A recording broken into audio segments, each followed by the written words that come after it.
Hello, hello, hello. Welcome back to my channel. My name is Shonda. I am the owner of Tupelo Rose Candle Boutique. I'm also the founder of the Bella Fitness Group. So I've been a business owner for literally 20 years or more. Okay, and we're not going to talk about my age, okay? But I am here today to go over 20 quick tips for you to be able to create a quick checklist for your next craft fair, market, festival, anytime you're doing like a market in your local area, or maybe you're traveling somewhere to do a quick market.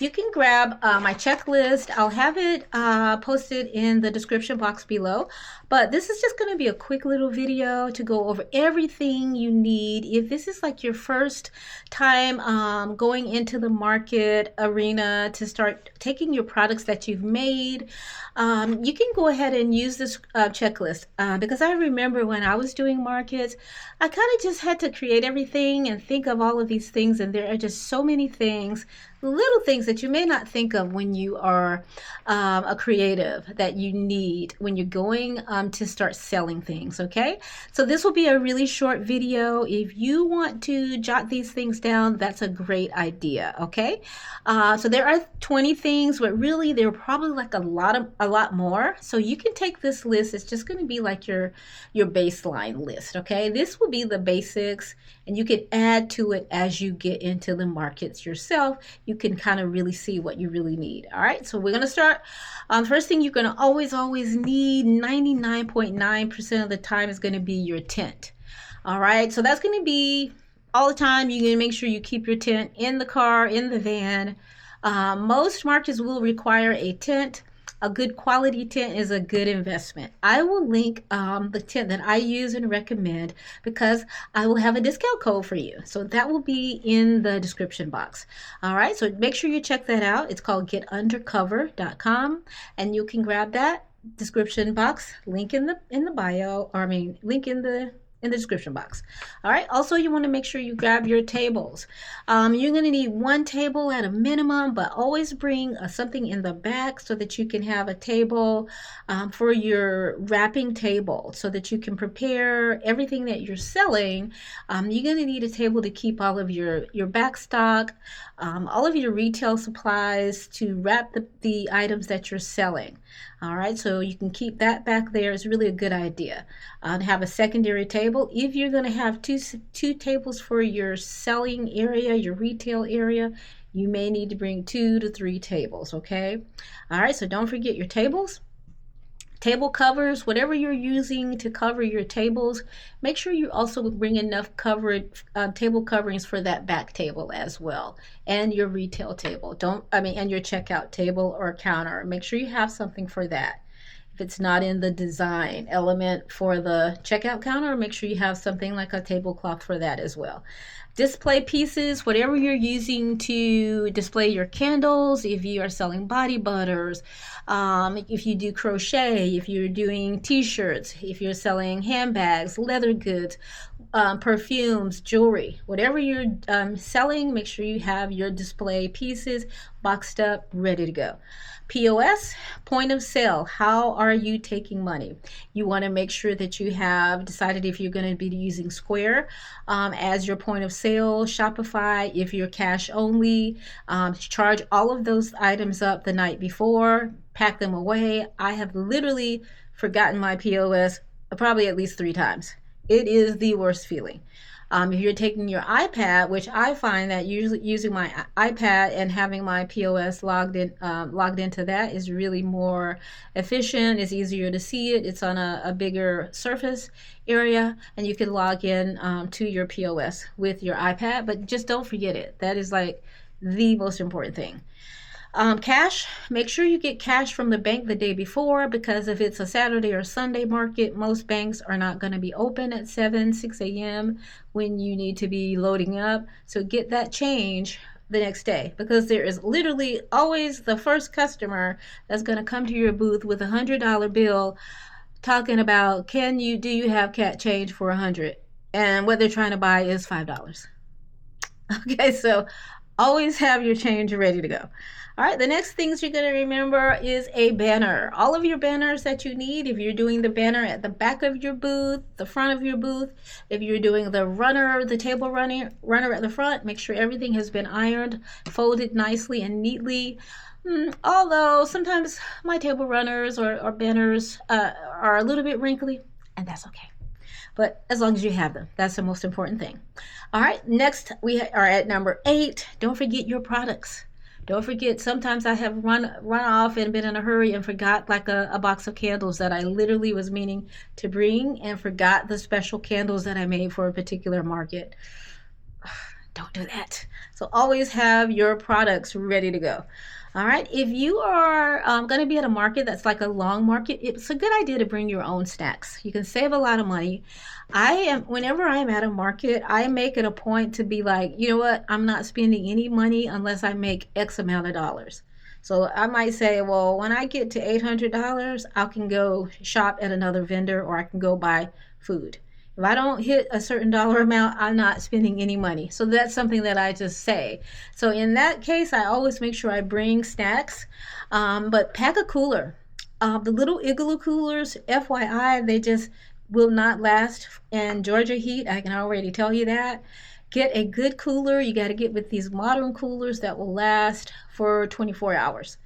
Invest in that. You might even still have to go get some more ice while you're there. If you are doing a market that lasts, say, and you can be there 12 hours, you just have to just be on guard. Hopefully you have someone with you to get extra ice, because you have to stay hydrated. So bring extra water bottles. Make sure you have hydration powder or hydration drinks, your Gatorade. Bring your own snacks, some protein. Make sure you have some stuff, some fruits and sandwiches so you don't have to go out and spend money while you're there. Fans, number 10, super important. I always bring 2 fans. A generator. You want to bring the portable, smaller generators. Kind of expensive, but very, very worth it. If there are 2 things that I say spend money on for your market, it's going to be your tent and a generator. And then the third thing would be a fan. I recommend getting a desktop fan, kind of the bigger ones, but just as long as it can sit on a desktop, not a floor fan, but the desktop fan. I'll link some in the description that you can plug into your generator. Now, if you plug in one fan to your generator, it's going to last you, I'd say, probably about 10 hours, maybe like 7. But if you have 2 fans, you can kind of finagle that, because the other type of fan I recommend bringing is also a desktop, but it is the kind that is USB. So you can use that one until that runs out, then plug in your desktop fan into the generator, and then that should last you the entire day. Because I typically do really, really long markets and festivals where sometimes I'm there literally 10 or 12 hours a day for 2 days. So I have to kind of juggle all of those things to make sure that I have my ice, my food, I have my fan that is really going to be there lasting me the whole day. All right, you don't want to forget number 11. You don't want to forget your chair. Whatever type of chair you're bringing, a folding chair, make sure you have it for you, and if someone is helping you, bring that. All right, number 12, let's talk about your battle box. I call this the battle box because it's going to have everything you need in case of an emergency, just to make sure that you can pull out whatever you can possibly think of to get you through the market. So in the battle box, what you're going to include are Sharpie, a pen, a notebook, Scotch tape, bungee cords, safety pins, alcohol wipes, the ones that come individually packaged. Let's see, also hand sanitizer, one for you to use in the back, one for your customers to use, tissues, paper towels. I would also put in things like,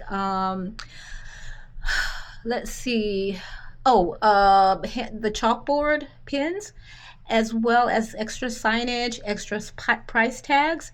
All of these things you will use literally at some point at a market. Okay, so make sure you have all of these things in the battle box. At some point you will thank me and be like, you know what, I don't use those things every week, but I'm so glad that I have them. I can't tell you how many times people have run over to me at markets because they knew that I was always prepared. Can I borrow do you have any scissors? Do you have this? Do you have that? And I'd just be like, here you go. And bring my scissors back, please. Thank you. So you want to be the one that's always prepared. All right, so let's go down to now. So that included kind of a few of them. So now we're down to number 17. If you sell jewelry, if you sell earrings, if you sell necklaces, if you sell hoodies, sweatshirts, t-shirts, clothing, always have a mirror. People are going to want to hold the earrings up and see how they look, how they fit. They're going to want to maybe try on the necklace. They're going to try on shirts, hold the shirts up. So have a full-length mirror. I recommend getting the over-the-door mirrors, really affordable, from Walmart, Amazon. They have the hooks already on them. You can hook it onto your top of the tent on the inside. You have to find a way to strap it so that it's not blowing in the wind on windy days. We have windy days at markets. The wind just is not our friend. Like when the wind knows that we're going to be having a market, the wind decides to come and turn up. It's just how it is. It's just like a problem with the wind, the sun, and the rain for all creatives. We just have to deal with that. So make sure you are having a way to tie it down at the top and the bottom, but you really need to have some sort of mirror for people to look at themselves. And it's good to maybe do a cricket and put something cute on the saying to draw people over. It's a really good thing to attract people to your tent. All right. We're at number 18. I also recommend a mat for you to stand on in the back, especially if you're standing on concrete for hours. It really will help your back. It will help your feet at the end of the night. And you want to get the kind of mat that maybe has a gel foam inside. I'll link some in the description. Night and day, always pack that mat in the car and just stand on that when you are standing. Okay. Let's see. The other things, I think we're almost done. This is number 20. Rain does not go away in Atlanta, especially. You want to be prepared for the rain. Pack a tarp, pack a plastic cover, an umbrella, rain boots, and a raincoat. All right. I got a really cool raincoat from, I think I got it from Amazon. I'll link it in the description. I love my raincoat. It is really fashionable, really cute. But I always have it. I have my rain boots. I didn't get them from Amazon, but I'll try to find some cute ones and link those for you. I keep them in the van. If it's raining, I'll wear those for a while because you will have rain and water in your tent while it's raining. And most people at markets, the people who run markets, they do not close the market during rain, all right, unless there is a huge storm. You want to be able to have your tarp or a plastic cover to cover your products until you can get your tent closed. If they're keeping the market open, you can have it to cover some of your more delicate items if need be. All right. The last thing I'll say to make sure that you remember, you can find these metal clips. I talked about them in my first video. I'll link my first video here for you. It's a really more I would say inclusive video. It talks about everything that you need to learn about markets. I go into more detail, but the clips can help you if you need to close your tent in a hurry. You don't have time to get the zipper, or maybe your zipper to your tent breaks. The clips are a really good idea. But I hope this helps you guys. That was 20 items that you need, and gives you a lot of good insight on why you need these things for your first tent or for your first market. And then you can kind of just put together that battle box. So all of those things are really necessary to get you prepared for your next tent. And I hope that this helps you, and maybe I will see you at a market nearby. So thank you guys so much, and don't forget to check out these other videos, and thank you for watching. I will see you next time. Bye.